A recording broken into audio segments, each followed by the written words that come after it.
Hello, everyone. Welcome to the second installment of Digital Dish. My name is Jacob Taché. Again, Digital Dish, global community for restaurant leaders and brands. Very excited to be here. We have another great episode on hand.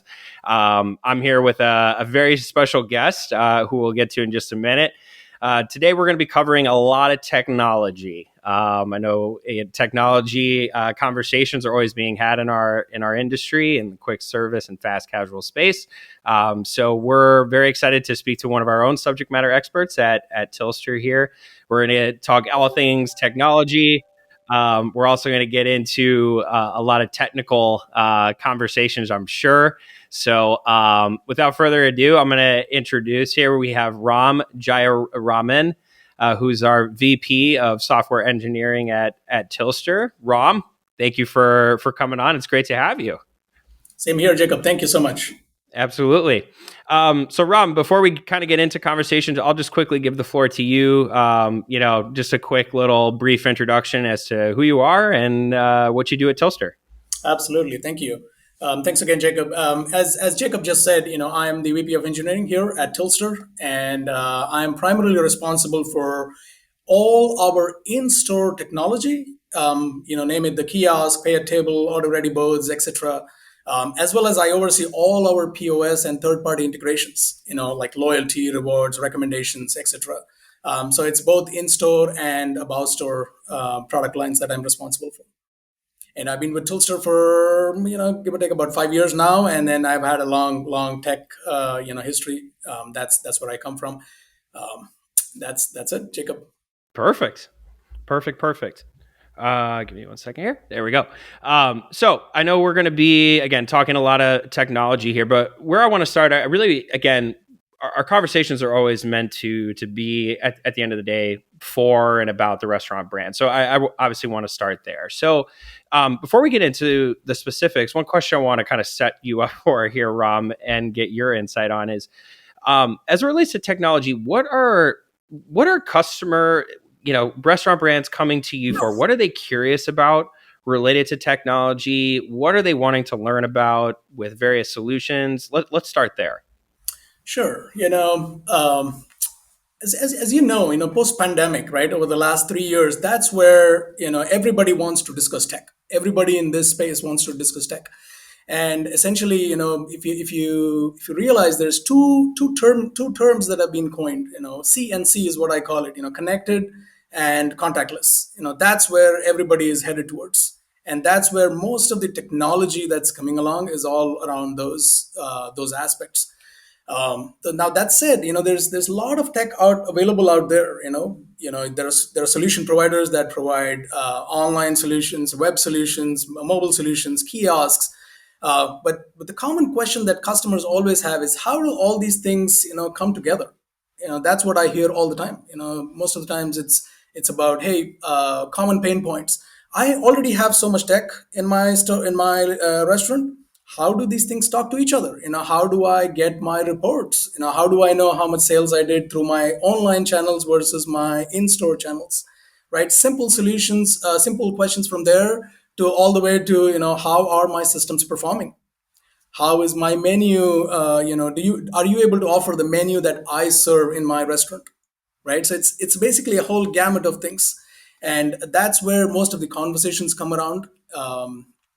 Be it for the most part, as soon as the pandemic started, everybody wanted to move towards web and mobile, right? That was the primary focus. And then very soon we realized, human beings are more, easily they adapt to devices rather than people, right? So when I say it's a contactless world, people are okay to contact and communicate with a device, but not with human beings, right? That's how the world has come up to now. And so that's where we saw a whole bunch of restaurant people that wanted to go towards and buy kiosks, right? Especially if the kiosks solve their labor problems as well. So that's where they originally all start off with, and that's where all the tech leads us towards.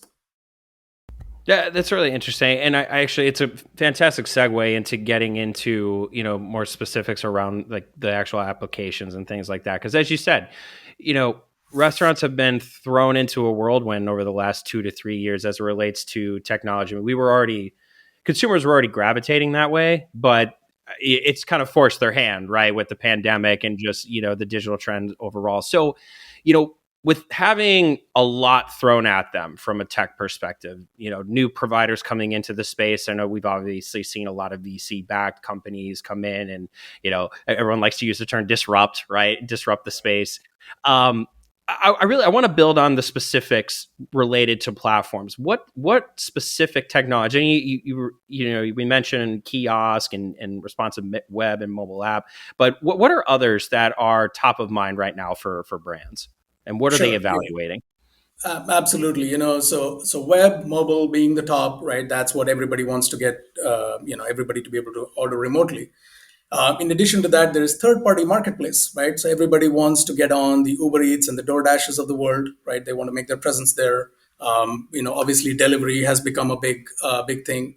Curbside pickup, those are all new terminologies that have evolved over the last 2 3 years.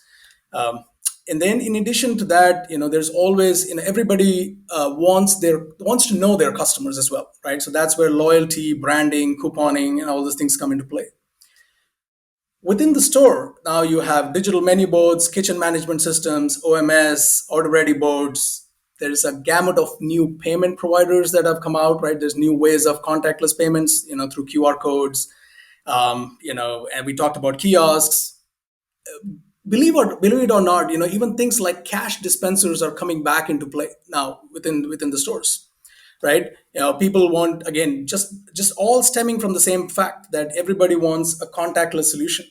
So if I go to let's say an in-store device, be it a kiosk or be it a tabletop solution, they want to touch as less devices as possible as well, right? So that's where QR code payments are now coming into play. There is machine learning, artificial intelligence, analytics, and monitoring. You can just go on and on, but there's just so many different flavors. But it all boils down to two things: connected and contactless. And when we say everybody's moving towards connected, there also needs to be a connected ecosystem, right? So which means that that your technology aspects are essentially talking to each other. There's data that's flowing from one system to another, and then so you can build upon that, right? So once you know your customer, then you can start doing targeted marketing, targeted communication with your customers, couponing, loyalty, and all those things start coming into play. Mm-hmm. Yeah, and I can echo that sentiment too. I mean, at the most recent RLC conference, I was talking to a few brands there, and I know one gentleman who owns a ramen shop, several locations actually. He's kind of in the predicament of, I have all of these applications. He already had some tech and a stack building, but he continually added and added and added. And now he's at the point where it's, how do I make this all seamlessly talk to one another, right? Absolutely. And then you start getting into the integration piece. I know there's another brand that approached us talking about has an order and pay system, also has a loyalty platform. How do I get the data to, again, talk to one another? How do I get it from the loyalty through order and pay and again make it more seamless, right? Connected, as you keep saying. So my question then is, I mean, because every brand's situation is unique, right?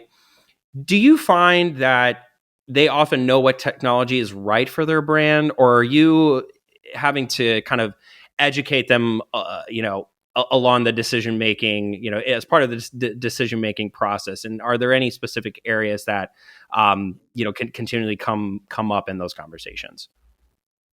Absolutely, absolutely. So I think I divide this into two parts, right? So essentially, there is a set of customers, a set of restaurant brands that are heavily tech oriented. So they already are deeply into tech, so they understand a lot of these things. But there's also equally another set of people that are just jumping into the bandwagon, right? And they are evaluating new tech. They want to put in new things. They are also revisiting their operations, right? So that's where I think what happens is a lot of times we do find ourselves in a situation where we are sort of jointly coming up with a solution for the customer, right? So we ask the customer their problem statements. I'll give you an example. For in one of our biggest the burger chains in Europe, that is a big customer of ours. they wanted to have they wanted to reimagine their operations in the stores, right? So essentially, they wanted to come up with leaner footprint stores, smaller stores, and also improve their operations overall. So which means the speed of service, right? They wanted to improve the speed of service. So well, they had their own thought process, and they came up with, hey, I want you to build me these things, right? And when we got into the conversation, we realized very quickly that, what they're asking for is going to solve their most immediate need. We can go tweak some software and make the software work for their operations. Then when we got to the table, we started thinking, what can we do better here, right? How can we make this long term? And it's how can you build for change? Essentially, that's how I call it. So when we started having those conversations, we came up with a completely brand new product idea, right? So it's called what we call in Tilster as the order ready board, or the OMS system, essentially, which not just communicates the status of your orders to your customer, but also takes it a step forward, right? And also captures your packaging time. How much, because people in the store spend a lot of time packaging food items, right? The kitchen, the customer orders it very quickly through ordering either through web, mobile, or their kiosk solutions. It goes to the kitchen. The kitchen has their own fancy systems, kitchen management systems. Those are all, those are systems that have existed over the years. What was missing is from the point of time when the kitchen prepares the orders to when the food is served to the customer, right? There's a lot of efficiencies that could have been put in place there. And so that's where, when we sat together with the customer, we said, hey, we imagine a brand new product for you, right? That can help your packaging team pick stuff from the kitchen systems and then pack all of them together, or coordinate all of them together and then hand them over to the customer. And that essentially saves, even if it saves few minutes per order, that's a huge amount of savings for the customer, right? So when we jointly started talking with them, that's where we figured out, there's scope for a brand new product for them. We built for them, and now that product is, they have essentially redesigned all of their restaurants around that product line. And we have been able to take that product and go to other customers as well, and we've seen a big adoption there, right? That's just one example. One other example that stems from all of this is, they already have tech, as you said, right? They want to come in and they want to add a new piece of technology. The questions that we ask them is, hey, what are your data requirements? If you can help us, tell us your business priorities, business requirements, and business KPIs, we are here consultants for you, that we can suggest the types of technologies that you should be using, whether you should have these two systems talk to each other or not, right? Stuff like that is what we get into on a day-to-day basis. No, I love those examples, because I think, I mean, as you mentioned, you hit on it right away, where, there's obviously with the tech piece, it could be molded to fit the brand, right? And ultimately to the guest. But the operations piece, I feel, is a component that is often overlooked, right? It's how do we enable that tech to maximize efficiency? We touched on it before, amid the current labor shortage, right? With kiosks, it's how do I, not eliminate headcount to take orders, but how do I just reduce it, right? How do I put control back into the consumer's hands, just to make things more automated, more efficient? So I think, though, those examples are great, and I know, some of the other ones that come to mind, at least, are, on the drive-through piece. I know that's been a hot topic. Absolutely. I mean, is there anything specifically around the drive-through component that maybe you've seen as well? Yeah. I mean, it's all about, operational efficiency and improvements, right? That's where everybody is headed towards. As I said, with again, everything after post pandemic, people want to shrink the size of the restaurants, right? So which means that a lot more orders are now going through drive-through, which means that they have to expand the number of lanes. They have to optimize their drive-throughs, sales process. And that's where, as Stillster, we are, at the moment, we are creating sort of a new segue product, that's very drive-through focused, and where the customers essentially can see what they're ordering, right? So they're not clicking something, they're not just talking to a speaker, but they can actually see what they're doing and what they're ordering. And obviously we are improving their solution further by putting voice recognition and things like that. So there's a lot of new technology that's going to come out very soon.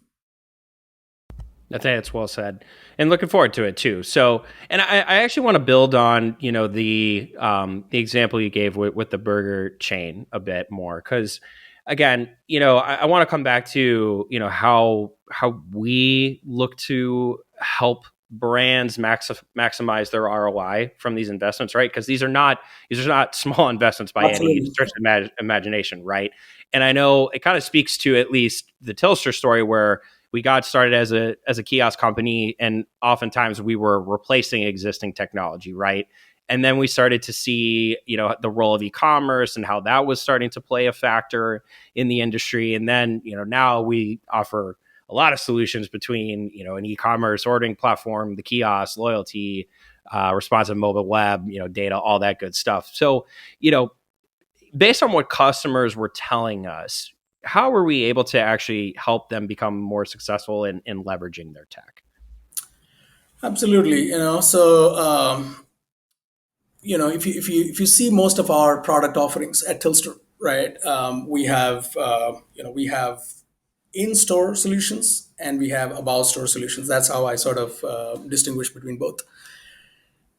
With both of these, with obviously our above store solutions like web, mobile, and delivery platforms and things like, and even our integration with marketplace solutions like Uber Eats and DoorDashes. Obviously, we have enabled far more ordering channels for the customers.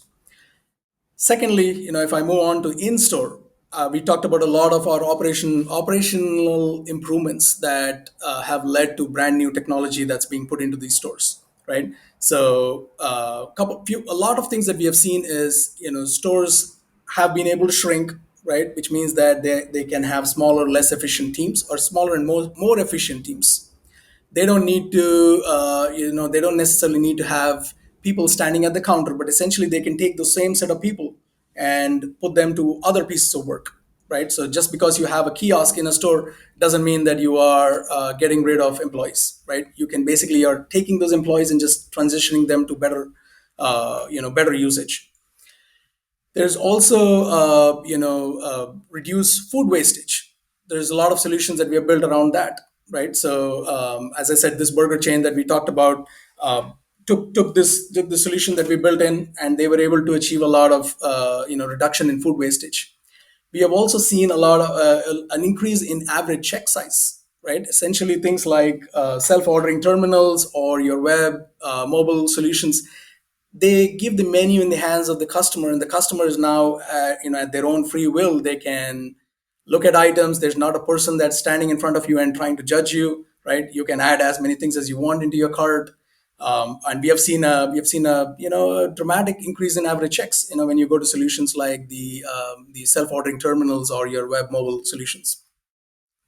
We've also enabled them with cross sells and upsells, right? That's again, all of it is essentially knowing your customer. So as long as you can recognize your customer, you can actually even start pumping in artificial intelligence driven recommendations to them, Mhm. right? Even for You can do that even for anonymous customers. So that's some of the benefits that I see that we have provided to our customers in the last few years. Yeah, and one can attest for the guilt piece, because I know that when you Absolutely. you can feel less guilty adding on. And I know the data piece, we're going to hit on that in a bit, because I know that's another very big topic about the concept of owning your customer and owning the data and leveraging the data. So we're going to circle back to that, but a quick little exercise we're going to do here. But um, you know I want to I want to say this. So for the brands that, let's say, we're going to hand out a report card. Okay, we're going to hand out a report card. For the brands that are executing at kind of that A level, that A to A plus level, if they still give out A pluses, what would you say that they're doing differently from those brands that might be, at least not at that level, or perhaps struggling? We'll get into the roadblocks, but to kind of set the stage here, like what is it that they're doing? Is it, how they're approaching tech? How are they integrating and utilizing it? I want to throw that at you. Absolutely. Some of those customers that I grade at A level, right? Essentially, they know their tech stack. They know what they have in their ecosystem at the moment. A lot of these, ones that are not grade A, some of them don't even know what techs they have in their ecosystem at the moment. They just haphazardly just put in techs as the business needs it, right? But these grade A kind of customers, they know what they're getting into. They know their ecosystem. They know their infrastructure. They sit and plan. So they essentially define their KPIs first, right? What does my business want to do? Where do we want to be in the next few years? And based on that, essentially data plays a big role, right? So they know that, they understand it. And when they come over to us, or when they choose tech, in general, not necessarily come to us, but when they choose tech, they are essentially looking for, do these systems talk to each other or not, right? That has become a very important aspect. Is it a connected ecosystem, or will I have a connected ecosystem or not, right? That's the question that they answer for themselves. And those are the kind of people that have a very organized IT infrastructure. They have set up their restaurants with a futuristic mindset, knowing that there's going to be new tech that's going to come in. There's going to be technology pieces that are going to be talking to each other, systems that are going to be talking to each other. A very simple example is one of the other burger chains, recent, or a pizza chain. Sorry, this one was a pizza chain that came in. They basically, they wanted to essentially integrate a loyalty platform, right? So they were brand new, selecting a brand new a loyalty platform, and they gave us a choice of, these are my three preferred partners, right? And we sat together on the table, and they basically had a whole bunch of questions around for the loyalty provider, for Tilster, where we provided a few of their tech stacks, to their point of sale providers, right? And the type of questions they asked, was very clear. They know what they're asking for. They know what they're getting into, right? So very simple example is, if my customer signs in from my kiosk in the store, right? The loyalty customer, I signed in with my loyalty credentials. I decide not to pay at the kiosk. I decide to pay at the counter, right? So it means it's not a paid transaction. The customer cannot accrue points. So, but then finally, the customer is going to walk over to the counter and pay for their order. And that's when they get credited for their points. They should get credited for their points. Now, can the POS accept loyalty information from the kiosk, right? Which means now there's two systems that are sort of talking to each other. That's the level of details and communications that I was thrilled to have a customer like that asks those kind of questions, which in the absence of that, we would play that role, and we would ask the same questions for a non-grade A type customer. Mm-hmm. Yeah, and I think that's well said. And now that we're talking POS, is going to make it even easier, because we've been talking a lot about the successes, right? But obviously, to your point, there's a lot that goes into ensuring that those systems are being realized to their fullest potential, right? There's a lot of roadblocks that can get in the way of that, because, as we say before, each restaurant brand is unique. So let's start talking about those roadblocks, because I know there's a lot of brands out there that are struggling with these, again, not realizing the full ROI from these investments. And I want to start at the POS piece, right? Because it's so common. What can you tell me are some of the the common roadblocks that you hear around POS integrations? Absolutely, my favorite topic. So yeah, so point of sale. Again, if you realize, that is sort of the central and the core and the heart of every restaurant, right? So every single order needs to go through the point of sale. Now, these point of sales, most of it's a heavy initial investment, right? So, and people don't, restaurant cannot go and just change POS technology every year, right? That's a very difficult proposition. So what we have seen is, there's POSs that age back from 10, 20 years old, And at that point in time, they did not build for a lot of integration capabilities, right? So essentially what happened is these are all old systems, legacy systems as we call it, very little true API sort of integrations, right? So they don't do API integrations. That's one problem statement where the POSs are old and legacy. There's another problem statement where there is a lot of POS variants out there within a single brand, right? So we have a couple of brands that we support at Tilster. They have up to, I don't know, 8 or 10 different point of sale systems across their fleet, right? So which makes your menu management and things a lot more complex for anybody that's coming out with new tech, right? But here at Tilster, we have sort of realized that problem over the last 10 plus years. That's what we have been building. We have been building POS integrations after POS integrations after POS integrations. So we have dealt with a lot of these POSs out there, and we have done integrations to the level where the POS does not natively support those APIs, but we have gone down to granular levels where we have integrated with their databases directly, and realizing the fact that this type of integration is very essential, right? So that's Mhm. the number one problem statement that everybody faces. And how do I integrate with this POS? Right. Right? Right. And we have sort of solved those problems here at Tilster with many of our different brands. Especially the brand that I just talked about. With we have 8 or 10 different point of sales. We build the menu once, Mhm. and we make sure it works across all of their point of sale systems, right?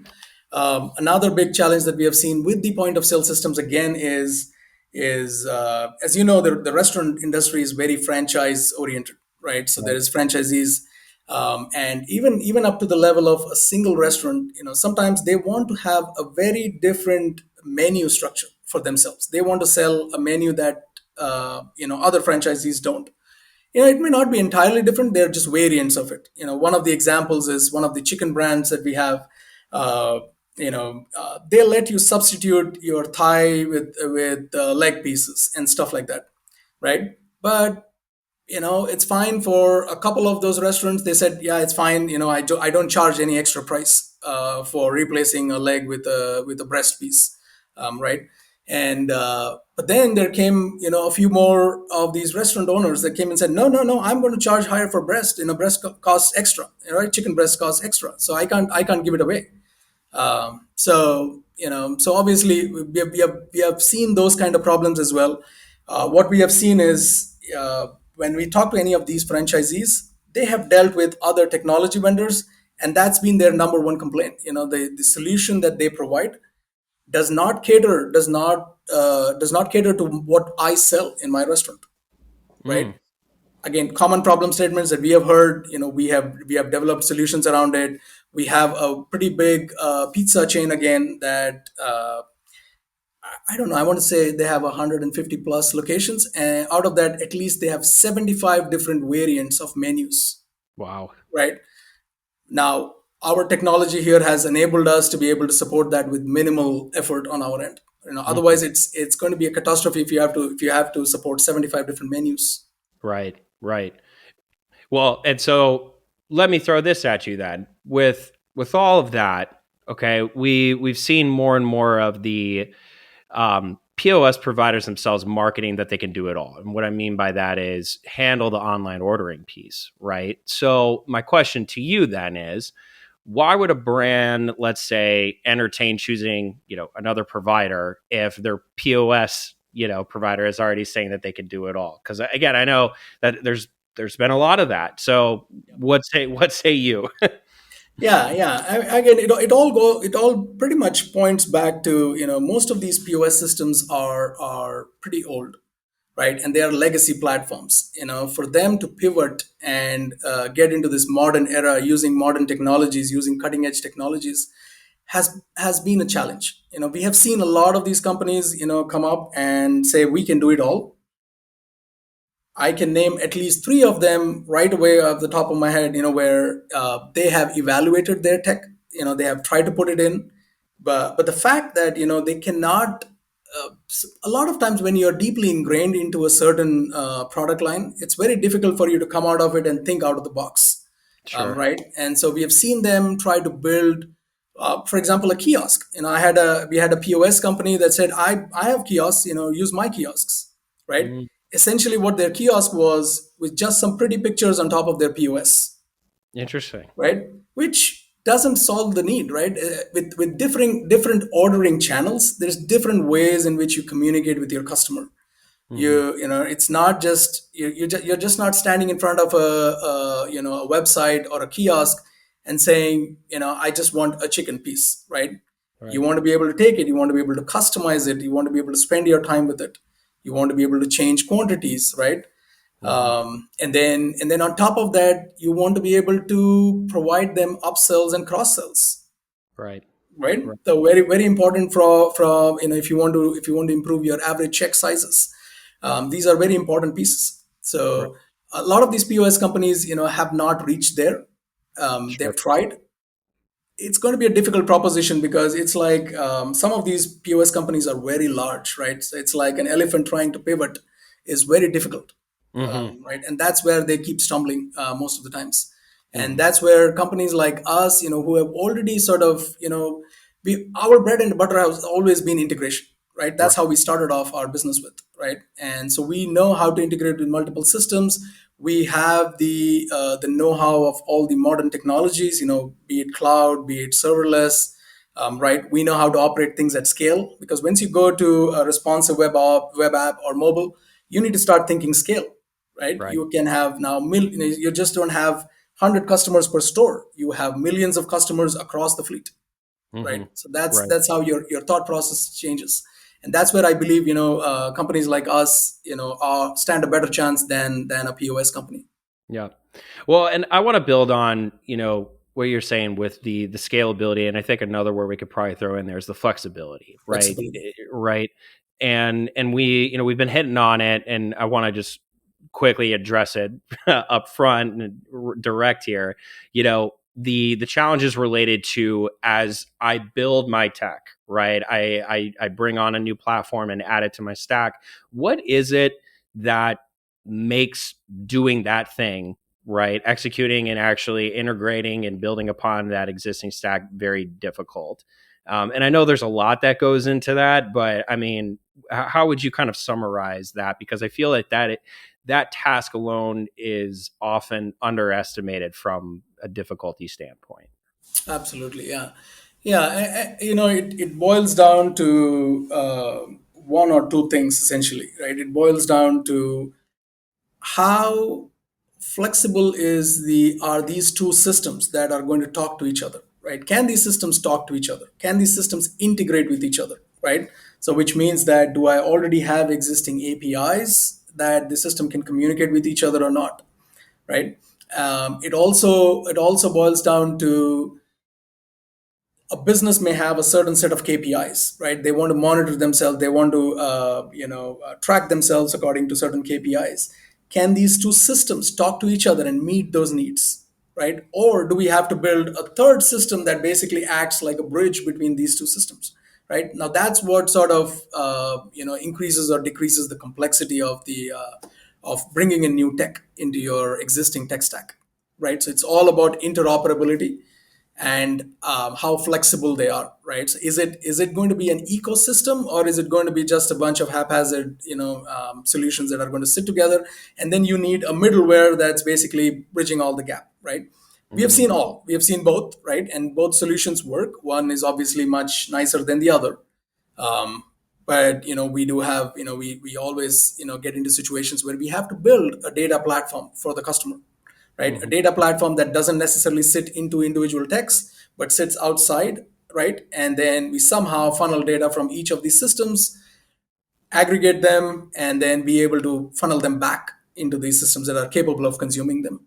Hmm. Hmm. And you're reading my mind, because that's exactly where I was going to go next with the data piece. Because again, top of mind for brands right now is as we mentioned before, the owning my customer piece, and that all comes back down to not only capturing that data from your guests, um, but being able to transfer that out, right? And that's where you had mentioned before, getting into the AI and machine learning recommendation engines, upsells and cross sell, and targets. I mean, that also brings in the loyalty piece too. There's a lot that goes into that. So, when it comes to the issue of, you know, brands come to us. I don't understand my customer and what they mean by, and I really want to keep using. I don't own my customer. I don't understand how to capture that data and leverage that data to be more effective in my loyalty and marketing strategy, as well as my let's just say my kiosk recommendation engines, all of that good fun stuff. So what can you tell me about the challenges related to data and being able to capture that with your applications and make sure that's transmitting where it needs to go at the end of the day? Yeah, yeah. Um, so essentially, it again, comes down to the same aspect that we've been talking for a while, right? So these systems, as long as they can communicate with each other, data flows, that's great, right? That's fine. But then now, when you want to take it a step further, when you want to have data coming in from one system sort of influencing another system. So for example, a customer of mine comes in and logs in on their website, right? The same customer walks into a kiosk. Can they see their order history or not, right? That's very simple facts like that. So what that means is, now if you have two disparate pieces of technologies in here, right? If you have a vendor that does web and mobile and another vendor that does your kiosk, now unless these two systems can talk to each other or talk through a bridge of some sort, Mm-hmm. right? So the data needs to flow somewhere or the other. So which also means that a customer logs into a kiosk, their transactions need to be visible elsewhere as well, right? They need to be able to reorder their last order independent of where they ordered from. So again, that's probably the simplest of the problem statements, right? There's more complex things around it, right? There's also situations about, how are my systems performing? Sure. Do I have enough kiosks in the store, right? I put in two kiosks. Is that enough? Does it handle my order volume, right? Now, the only way to know that is if the kiosk is going to be able to communicate the data up to an analytics engine, right? A data warehouse platform of some sort, which can crunch all these things and then make sense out of it, and then suggest to your customer, no, you don't, two kiosks are not enough for you. You need more, or you have four. You can go down to three. You can save some money as well, right? So it's all about data moving from one system to another system, or data being consumed by a central engine somewhere, like your CDP, right? A customer data platform is very critical for any organization to have. That's Mm-hmm. the only way you know what your customer is doing, who your customer is, what are they interested in. You can start sending them targeted promotions, targeted marketing material and stuff like that. Right. Yeah. No, Coupons, being a big engine. yep. Absolutely. And the last one I want to touch, I mean, we could go on and on with the data piece, and I know there again. There's a lot that goes into that, and we're trying to touch on as much as we can. But the last one I want to quickly bring up, and it really goes to the conversation of the current labor shortage, right? So now kiosks have obviously been more top of mind. Again, growing beforehand, but pandemic pushed everything and accelerated everything. So what do you often see when brands are evaluating kiosks? They want to try to move forward, but there are those obstacles. What are those? And we'll kind of start to get into how some of the steps they can actually take to overcome some of these challenges. Sure. Yeah. So I think most of the times it's about, can the obviously, it starts off with, I have labor shortage, right? I want to get more bang for my buck, right? That's how it starts off with. So which means that right now what they're having to do is they're having to train their employees at the counter uh, to upsell and cross sell, right? So it starts off from very simple aspects like that. The person standing at the counter has no vested interest in doing it, right? They just Right. want to come in, get their job done, and get out, Right. right? So you come in and ask me for a burger. I don't want to go back and ask you, hey, do you want to add a sauce with it, right? For an extra 25 cents. Right. Um, but if you put in a system like a kiosk that essentially now acts as your employee, that asks all these questions, does everything that you want without talking back to you, without asking questions to you, and without you having to remind them. Hmm. Right? So essentially, that's what it does. But again, it doesn't mean that you're replacing your employees, right? You are just repurposing your employees for other purposes and other pieces of work. So the basic roadblocks that we have seen for kiosk adoption are that how much of maintenance do I need to do? What kind of upkeep does these kiosks need? Do I have to go change my menu every day in two systems, on the point of sale and on the kiosk? Hmm. Right? Very simple things like that. Our answer almost always is no. I mean, we integrate with your existing point of sale systems. We synchronize your menus in near real time, right? So we can control availability of items. We can change prices based on what you want.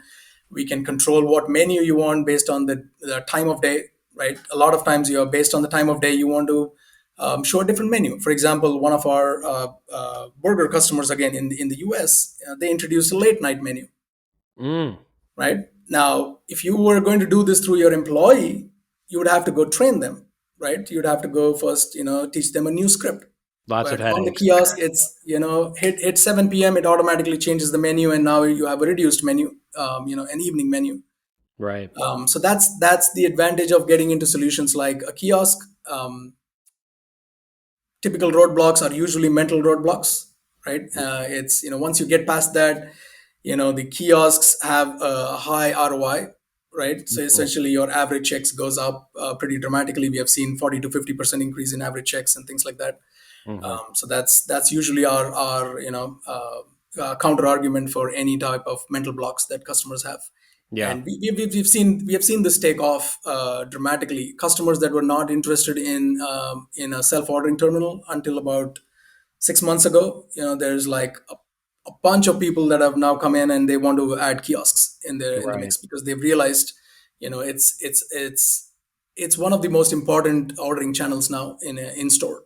Right. Yeah. And I think it goes back to what you said earlier about, you know, with it, again, with restaurant brands being so unique, there's obviously some reluctancy with some of these decisions, and that's where the education piece comes in, and kind of helping them understand the value.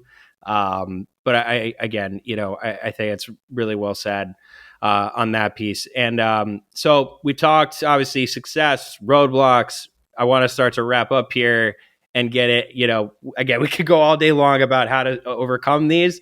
But when it comes to the at least the items in question that we've already discussed, how can brands start to approach these challenges a bit more effectively and really start to take the steps to get over those obstacles, and really again coming back to making sure that they're getting the ROI from those investments?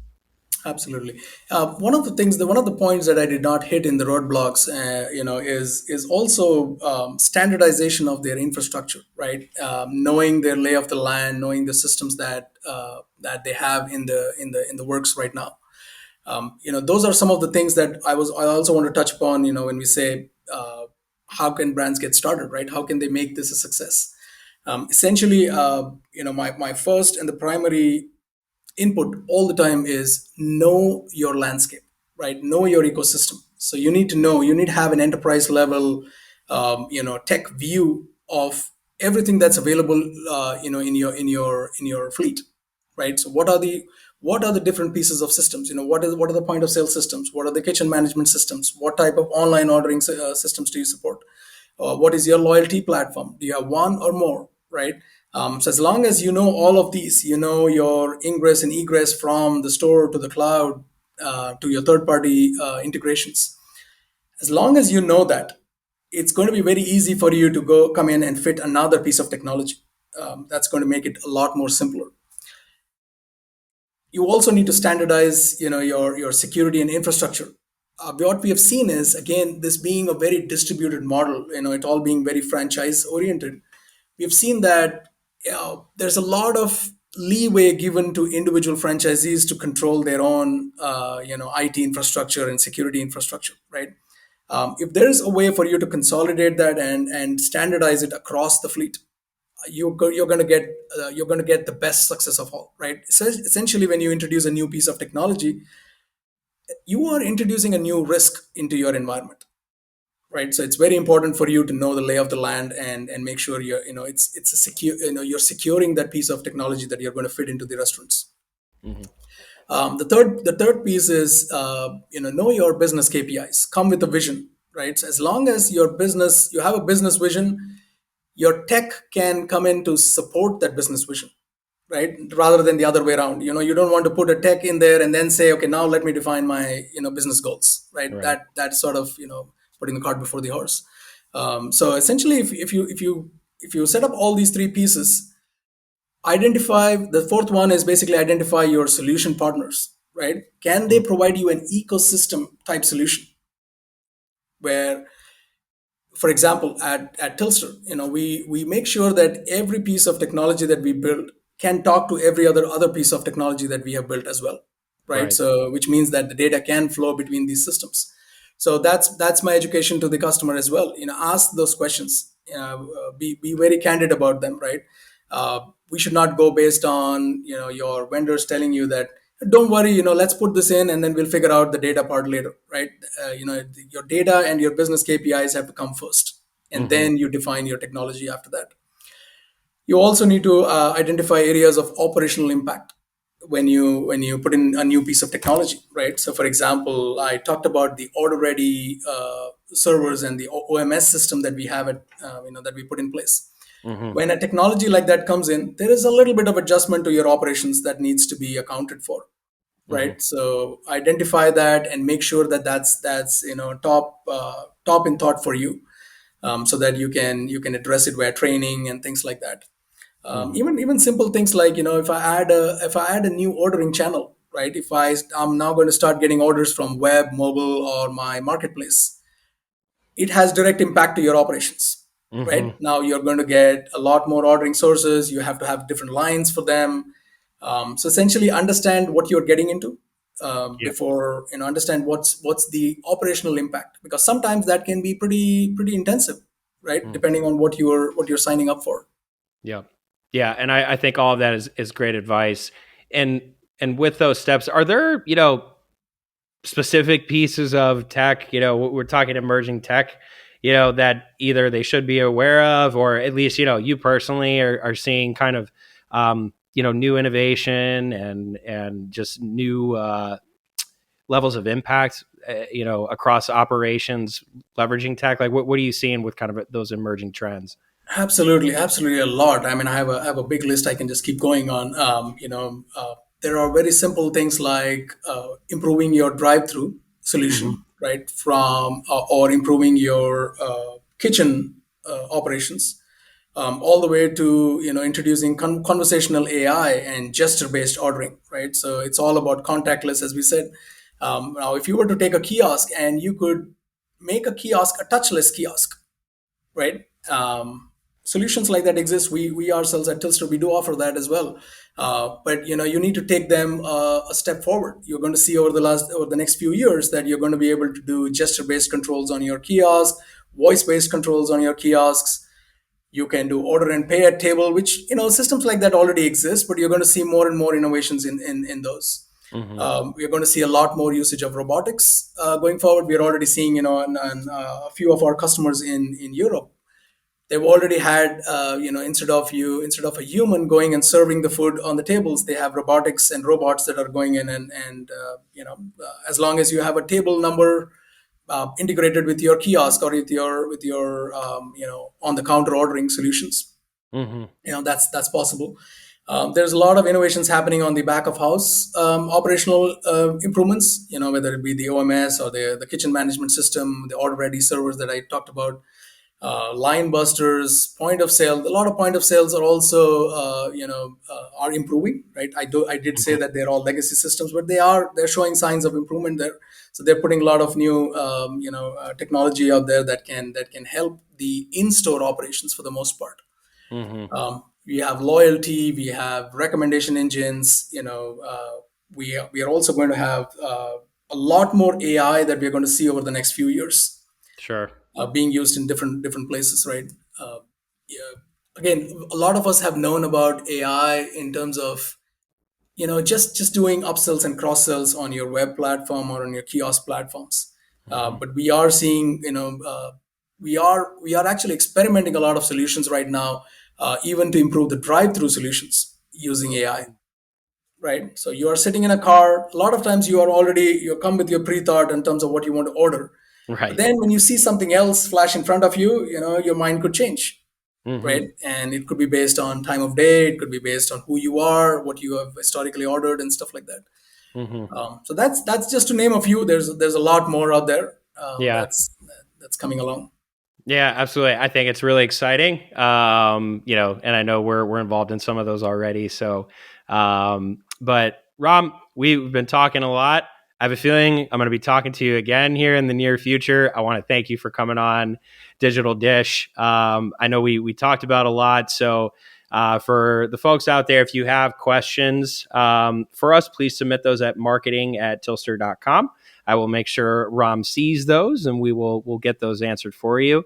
And if you're looking for additional resources, make sure to check out our website, www.tilster.com. Ram, thank you so much. And I look forward to bringing you on again. Thank you, Jacob. It was a pleasure. Absolutely. And we'll talk to all of you soon. Thank you very much.